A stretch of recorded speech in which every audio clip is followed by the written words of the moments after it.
நம்ம ராமேஸ்வரம் கோவிலுக்கு தரிசனம் போனோம் அப்படின்னா கண்டிப்பாக தீர்த்த நீராடல் அப்படிங்கிறது தவிர்க்க முடியாத ஒரு விஷயம்.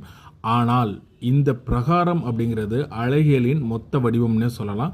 உலகத்திலேயே ரொம்ப நீளமான பிரகாரம் கொண்ட கோவில் அப்படிங்கிற ஒரு பெருமையும் இந்த ராமேஸ்வரம் கோவிலுக்கு இருக்குது அப்படிங்கிறது பொது அறிவு.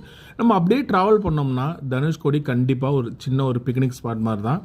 தென்முனை இந்த இடத்துல வந்து பார்த்திங்கன்னா இப்போ வந்து ரொம்ப கூட்டம் ரொம்ப அதிகமாக இருக்குது. அதே நேரத்தில் வந்து ஒரு பக்காவான ஹாட்ஸ்பாட் மாதிரி ஆயிடுச்சு. வாகன நெரிசல் மட்டும் இல்லை, நார்த்லேருந்து நிறைய விசிட்டர்ஸ் வந்து வர ஆரம்பிச்சிருக்காங்க. இருந்தாலும் தனுஷ்கோடி அழகு குறையலைங்க.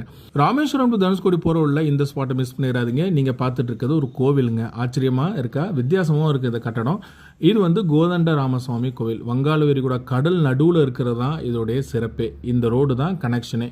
இந்த கோவிலுடைய ஹிஸ்டாரிக்கல் சிறப்பு என்ன அப்படின்னா, 1964 ஏற்பட்ட கடல் புயலில் தப்பிச்ச ஒரே கட்டிடம், ஒரே கோவில் இதுதாங்க. அந்த புயலுக்கான சாட்சி தான் இந்த கோதண்ட ராமசுவாமி கோவில். இதோடைய வரலாறு என்ன, சிறப்பம்சம் என்ன அப்படின்னா, ராமாயண போர் முடிஞ்சதுக்கப்புறம் ராவணனுடைய தம்பி விபீஷணனுக்கு இங்கே தான் பட்டாபிஷேகம் நடந்துச்சு. ராமேஸ்வரம் ட்ரிப்பு போனீங்க அப்படின்னா இந்த இடத்த மிஸ் பண்ணாமல் பார்த்துருங்க.